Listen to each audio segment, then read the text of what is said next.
Hey everyone, just wanted to do a real quick video today and just kind of showcase this car that we're working on.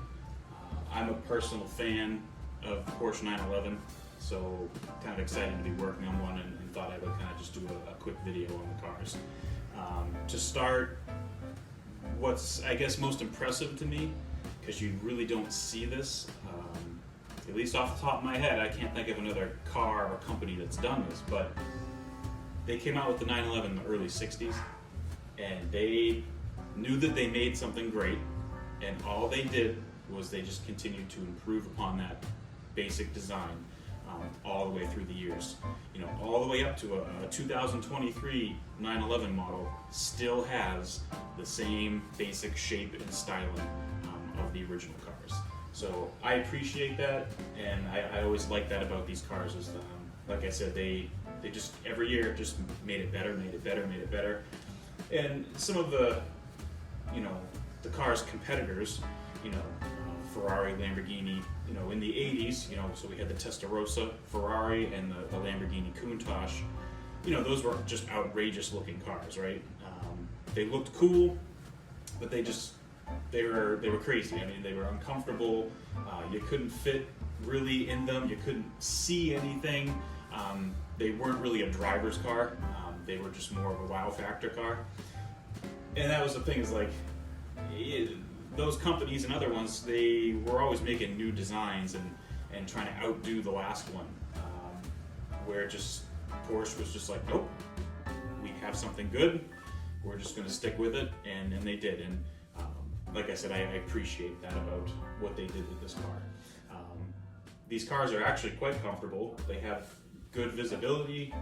You can actually fit some luggage in the thing, so you can drive this car comfortably for hours if you had to. But they were still touching the supercar territory, so they were a very well-rounded sports car. And the styling is great. It's a simple car. It's, like I said, it's not outrageous. I mean, I guess you could say these whale tail wings are a little outrageous, but for the most part, they were a very simple car.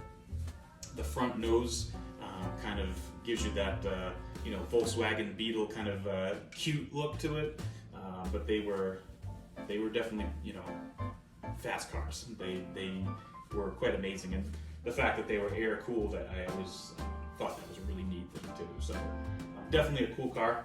I'll show you a couple little things on it, and that'll be it.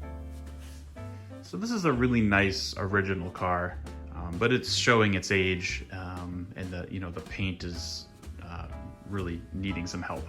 So we're gonna kind of be going through this and trying to recondition the car a bit and fix a few things on it. The first order of business when it comes to the paint, I already pretty much knew this was a single stage car, but you never know. Maybe the car was painted later in the 90s and they used a clear coat. But the first thing I do, you can see this ring right here. I just put a little polish on a paper towel and just kind of rubbed a couple circles, and there is paint transfer. So that is telling me, okay, you're dealing with a single stage paint. So that's kind of the first order of business, to know what you're dealing with.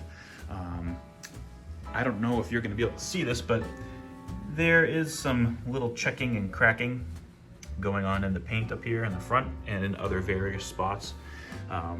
So there's a lot of things to really take into consideration when working on this car. It's going to be very delicate work. You can't just go at this thing, with a bazooka. You got to really be careful and use products that are going to be safe and machines that are going to be safe on this particular car, because you don't want to go and burn through the paint or cause any damage. That's a big no-no on a car like this. So a couple other things going on. Right here we have a little bit of surface rust and the paint cracking. So here's another thing that's going to need some repair work. Again, this is not straightforward basic work. This paint not only has to be matched color-wise, but the gloss level needs to be matched. It needs to look like this was not fixed. You don't want to go putting clear coat on here that's real glossy and shiny, because there's no way to really blend that and make that look right. It'll look really ridiculous. So that's going to be a little tricky, to repair that area. and get that to blend in really nice so it doesn't catch the eye. And a lot of other little things too. I mean, all of the rubbers, plastics on this car need to be conditioned. They're just, you know, they're in good shape, but they've been in the sun at some point and you know, weren't taken care of at some point, and they really need to be gone through. Same thing with the wheels, really nice shape, but you know, they got a lot of oxidation and stuff, so these need to be polished and reconditioned.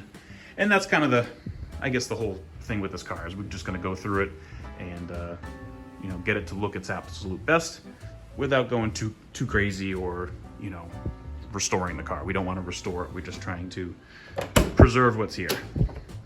And the inside's in really nice shape on this car. There's very minimal wear on the seat. Really good shape. You know, here again, you know, these have not been conditioned or taken care of in quite some time. They still feel really good, but they definitely need some help. So I'll go through here and just give this interior once over, but really good shape. No, you know, no cracked, you know, plastics or anything was torn or anything like that. It's actually really nice condition. So that's pretty much the gist of the work I'm going to be doing to this. A couple other things too is I go around this car and I have a sheet with me, and I usually will do this in digital form and email it to the customer. But as soon as the car comes, I just grab a piece of paper and a pen, and I just walk around it with them and look at it with them and point out anything that's an issue or potential issue or anything like that, just so that we're on the same page. And you can see, like, here's a really good example. Right here, somebody has either scratched this or maybe someone polished this car many years ago and they burned through, I'm not sure. But that's a perfect example of why I go over the car and make notes of everything, because I wouldn't want, you know, the owner of this car to think that I did that, you know, if maybe he didn't see it or anything like that. So I find that important to do on vehicles like this, just so everything's kind of documented. And it helps me too, of course, when I'm going around doing my work, just to remind myself, hey, you know, you got to be careful in this area here because it looks like it's been worked on or what have you. You know, like right here, there's a little chip on the gas door. Silly stuff, right? But I record all those things, and obviously I'll get some touch-up paint. I'll take care of anything that I find like that as well. So that's kind of it. You know, fairly straightforward, you know, preservation style job. But this is right up my alley. I love doing this kind of stuff, and this is definitely a real special car to be working on.